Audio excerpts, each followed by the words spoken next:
Hello नमस्कार दोस्तों, स्वागत है आप सभी का सत्या एक्सीलेंट यूट्यूब चैनल पे। दोस्तों आज की क्वेश्चन है उन लोगों के लिए जो लोग आईटीआई कर रहे हैं, इलेक्ट्रीशियन ट्रेड से फर्स्ट ईयर के स्टूडेंट हैं उनके लिए, जो लोग इस समय एग्ज़ाम देने वाले हैं।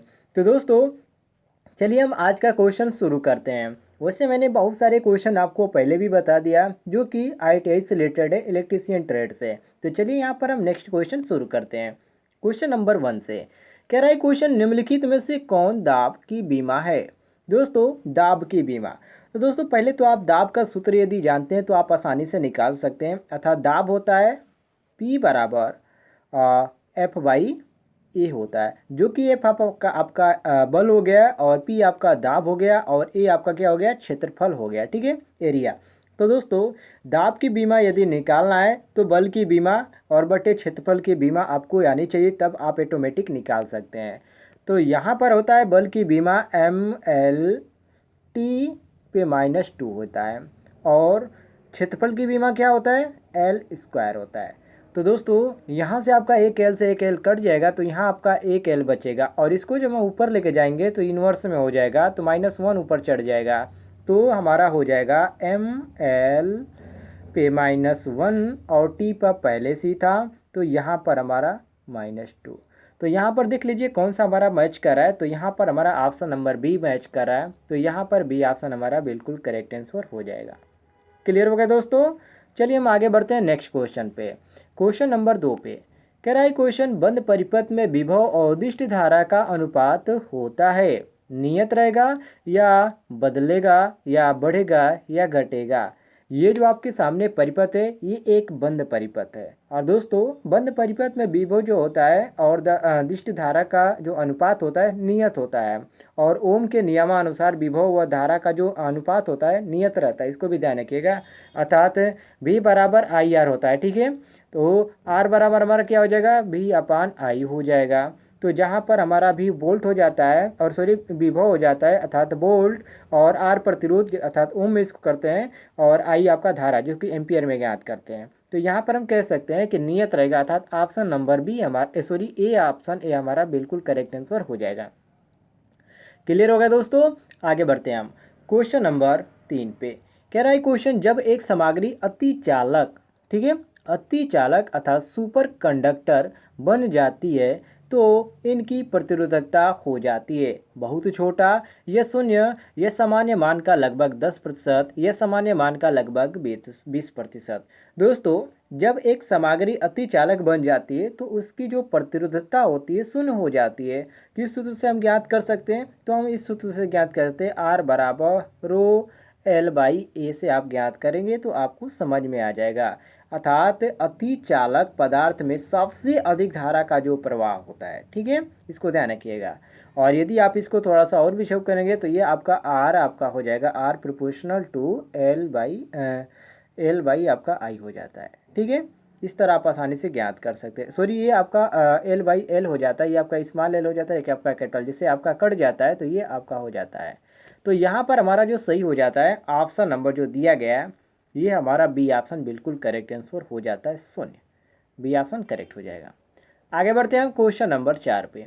कह रहा है क्वेश्चन, किसी चालक का प्रतिरोध किसके समानुपाती नहीं होता है। दोस्तों बहुत ही इंपॉर्टेंट क्वेश्चन है, आपने सूत्र देखा होगा R बराबर रो L/A। ठीक है, ये आपका यहाँ से हम निकाल सकते हैं, तो हम R प्रोपोर्शनल टू P कर सकते हैं, कोई भी दिक्कत नहीं है। और यहाँ पर R प्रोपोर्शनल टू L भी कर सकते हैं या R प्रोपोर्शनल टू 1/A भी कर सकते हैं। अर्थात हम कह सकते हैं कि चालक का प्रतिरोध जो है एकांक क्षेत्रफल के समानुपाती नहीं होता है। यदि तापमान बढ़ाएंगे तो प्रतिरोध का मान भी क्या होता है, बढ़ता है। इसलिए यहाँ पर हम सही मारेंगे ऑप्शन नंबर डी अर्थात एकांक क्षेत्रफल। तो यहाँ पर हमारा सही हो जाता है ऑप्शन नंबर डी, बिल्कुल करेक्ट आंसर।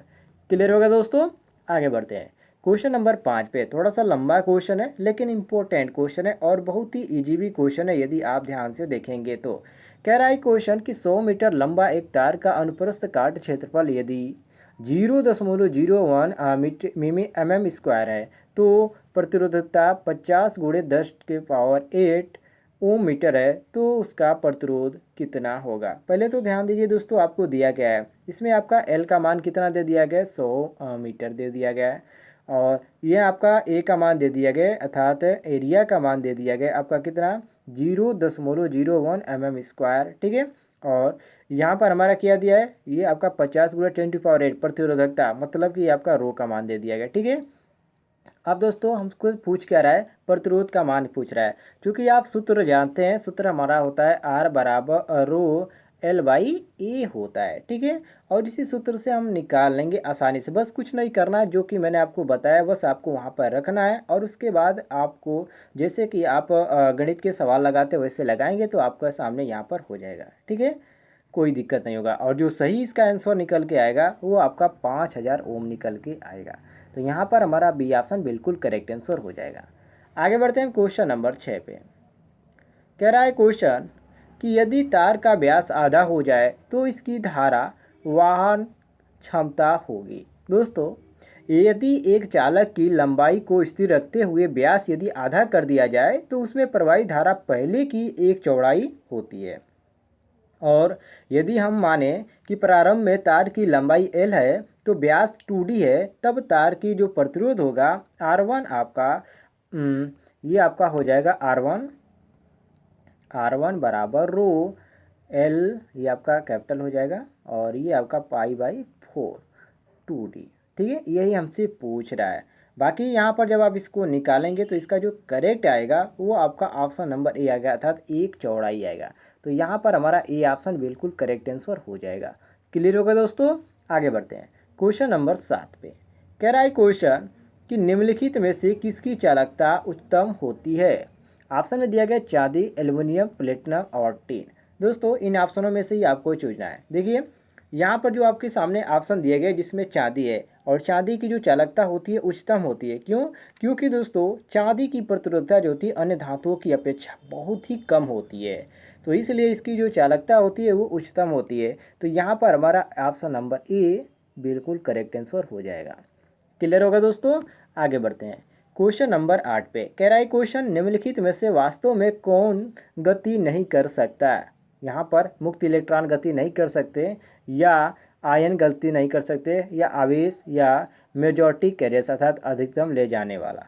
दोस्तों आयन के अंतर्गत धन आयन जो होता है, ये वो जो ऋण आयन होता है, दोनों ही आते हैं, ये आयन के अंतर्गत आते हैं। लेकिन ये दोनों जब एक साथ होते हैं तो आपस में मिलकर उदासीन हो जाते हैं, जिससे क्या होता है, जिससे वहाँ पर कोई आवेश नहीं होता है, अर्थात हम कह सकते हैं कि आयन गति नहीं कर सकता है। इसलिए यहाँ पर हमारा सही हो जाता है ऑप्शन नंबर बी, बिल्कुल करेक्ट आंसर। क्लियर होगा दोस्तों। आगे बढ़ते हैं हम क्वेश्चन नंबर 9 पे। कह रहा है क्वेश्चन कि एक विद्युत तापन अवयव की अधिकल्पना इस प्रकार करती है जिससे कि वह 250 वोल्टमेंस पर 450 वाट का विसरण करे, और जिसे 1 mm चौड़े पर 0.05 mm की मोटाई की नाइक्रोम रिबन से बनाया जाए। यदि नाइक्रोम की प्रतिरोधकता 1.1 0 × 10⁻⁻8 दिया गया ओम मीटर है, तो आवश्यक रिबन की लंबाई क्या होगी। दोस्तों देखिए ये आपका सवाल में कुछ ज़्यादा नहीं पूछा है, आपको बस ध्यान देना है और सूत्र को ख्याल करना है। इसमें आपका भी का मान कितना दे दिया गया है 250, भी को हमारा यहाँ पर भी दिया है, ठीक है। और यहाँ पर पावर हमारा 450 दे दिया गया, तो पी भी हमको मिल गया। और यहाँ पर आपका एरिया का मान कितना दे दिया गया है, तो 1 × 10⁻³ अर्थात यहाँ पर हमारा दिया गया 0.05 × 10⁻³ तो ये हमारा ए का मान दे दिया गया एरिया का, ये आपका 1 mm दिया गया है, तो इसको हम करेंगे तो ये हमारा हो जाएगा 1 × 10⁻³ और 0.5 mm दिया गया है, तो ये हमारा हो जाएगा 0.05 × 10⁻³ mm दिया गया है, तो ये मीटर स्क्वायर हो जाएगा, ठीक है।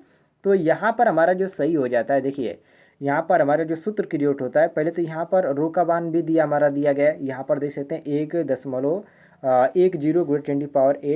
किया दिया है, ओम मीटर दिया गया, ठीक है, ओम मीटर दिया गया। तो हमसे पूछ क्या रहा है कि रिबन की लंबाई मतलब कि एल का मान हमसे पूछ रहा है, तो हमको करना क्या है, देखिए मैंने आपको सूत्र बताया था वही सूत्र इसमें इस्तेमाल करना है। आर बराबर रो L/A से। इसी सूत्र से हम लगाएंगे दोस्तों और आसानी से हमारा आंसर मिल जाएगा। और कौन सा इसमें आंसर मिलेगा, कुछ नहीं करना है इसमें, ऐसा नहीं है कि इसमें बहुत ही ज़्यादा दिमाग लगाने वाली बात है, ऐसा कुछ नहीं है। इसी सूत्र पे आप लगाएंगे, पहले आपका R का मान निकालेंगे, उसके बाद जब R का मान निकालेंगे तो इसको जब बाहर है तो ये हमारा निकालेंगे, L का मान आपका आसानी से निकल जाएगा। तो यहाँ पर हमारा जो सही फाइनल जो आंसर आएगा ये आपका 6:30 आएगा, जो कि यहाँ पर हमारा दिया गया ऑप्शन नंबर, देख सकते हैं यहाँ पर हमारा जो सही दिया गया ऑप्शन नंबर ए दिया गया। इसको मैच कर लीजिएगा, यदि नहीं आता है तो कमेंट में बताइएगा। 630.9 मीटर आएगा। ठीक है, आगे बढ़ते हैं। क्वेश्चन नंबर 10 पे आते हैं। कह रहा है क्वेश्चन कि 1 मीटर लंबा एक धात्विक तार है जिसकी त्रिज्या 1 सेंटीमीटर है और प्रतिरोध 1.6 × 10⁻⁴ ओम है, उसकी प्रतिरोधकता क्या होगी। दोस्तों देखिए यहाँ पर हमारा R का मान दे दिया गया है। ठीक है, कितना दिया गया है, 1.6 × 10⁻⁴, ये हमारा R का मान दिया गया है। और L का मान कितना दिया गया, तो L का मान दिया गया हमारा 1 सेंटीमीटर। और एरिया का मान कितना दिया गया है, 1 सेमी, मतलब कि 1 × 10⁻², ठीक है, मीटर। अब दोस्तों देखिए इसमें भी हमसे क्या पूछा है, यहाँ पर हमसे पूछा है कि प्रतिरोधकता का मान क्या होगा, अर्थात यहाँ पर हमसे रो का मान पूछा है। तो यहाँ पर हम वही सूत्र इस्तेमाल करेंगे, R बराबर रो L/A से। इसी सूत्र से हम लगाएंगे और फाइनल जो हमारा आंसर निकल के आएगा वो हमारा रो का मान नहीं आएगा, 1.6 × 10⁻⁸ आएगा, जो कि ऑप्शन में हमारा दिया गया ऑप्शन नंबर सी बिल्कुल करेक्ट आंसर। बिल्कुल दोस्तों आसान है, आप सूत्र पे लगा के देखिएगा, यदि नहीं आता है तो आप कमेंट में ज़रूर बताइएगा। चलिए आगे बढ़ते हैं हम क्वेश्चन नंबर 11 पे। कह रहा है क्वेश्चन, चालक का प्रतिरोध किस पर निर्भर नहीं करता है। दोस्तों चालक का जो प्रतिरोध होता है अनुप्रस्थ काट के आकार पर निर्भर नहीं करता है। क्यों, क्योंकि प्रतिरोध अनुप्रस्थ काट के आकार के छोड़कर सभी पर निर्भर करता है, अर्थात R बराबर रो L/A सूत्र से यदि आप देखें तो ये सब पर निर्भर करता है। तो यहाँ पर हमारा जो सही हो जाता है क्वेश्चन के अनुसार ऑप्शन नंबर जो ए दिया गया है, अनुप्रस्थ काट के आकार। तो यहाँ पर हमारा ऑप्शन नंबर ए बिल्कुल करेक्ट हो जाता है कि चालक का प्रतिरोध किस पर निर्भर नहीं करता, तो अनुप्रस्थ काट के आकार को छोड़कर सब पे निर्भर करता है। चलिए आगे बढ़ते क्वेश्चन नंबर 12 पे। कह रहा है क्वेश्चन कि पीतल अर्थात ब्रॉस किसका मिश्रण है। दोस्तों पीतल जो है एक प्रमुख मिश्र धातु जो कि सभी को मालूम है, और ये जो होता है कॉपर, एक जिंक, कॉपर जो होता है ताम और एक जिंक होता है, ठीक है, और ये दोनों धातुओं के ही मिश्रण से बनाया जाता है। तो यहाँ पर हमारा सही हो जाता है ऑप्शन नंबर ए बिल्कुल करेक्ट आंसर, ताम्र और जिंक। क्लियर हो गया, आगे बढ़ते हैं क्वेश्चन नंबर 13 पे। कह रहा है क्वेश्चन, 1.5 ओम का प्रतिरोध के लिए रंग का क्रम होगा। दोस्तों 1.5 मतलब कि 1.5 प्रतिरोध के लिए रंग का जो मान होगा भूरा, हरा, सुनहरा ही होगा। तो यहाँ पर हमारा सही हो जाता है ऑप्शन नंबर बी बिल्कुल करेक्ट आंसर हो जाएगा। क्लियर होगा दोस्तों, और इसको यदि निकालने का तरीका भी आप जानना चाहते हैं तो मैंने ऑलरेडी इसका वीडियो बना रखा है।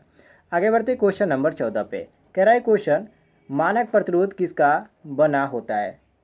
दोस्तों जो मानक प्रतिरोध है वो किसका बना होता है, तो मानक प्रतिरोध मैग्नीन का बना होता है, और मानक प्रतिरोध उस पदार्थ का बना होता है जिसका तापमान गुणांक लगभग 0 होता है और उसके प्रतिरोध का मान क्या हो, उच्च होना चाहिए, उससे बनता है। तो यहाँ पर हमारा सही हो जाता है ऑप्शन नंबर बी बिल्कुल करेक्ट आंसर, मैग्नीन।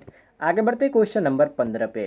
कह रहा है क्वेश्चन, किसी ठोस धातु की ऊष्मीय चालकता सामान्यतः बढ़ते तापमान के साथ क्या होगी, बढ़ेगी या घटेगी। दोस्तों देखिए धातुएं धनात्मक तापमान गुणांक की होती है, जो कि सभी को मालूम है, अर्थात हम कह सकते हैं कि तापमान बढ़ने पर उसका जो प्रतिरोधकता होती है वो बढ़ती है, लेकिन चालकता जी का मान क्या होता है, घटती है। क्यों, क्योंकि एक दूसरे की क्या होती है, ये व्युत्क्रमानुपाती होती है, अर्थात R प्रोपोर्शनल टू 1/G होता है, इसलिए ये उल्टा हो जाता है। तो यहाँ पर हमारा सही हो जाता है ऑप्शन नंबर बी अर्थात घटेगी।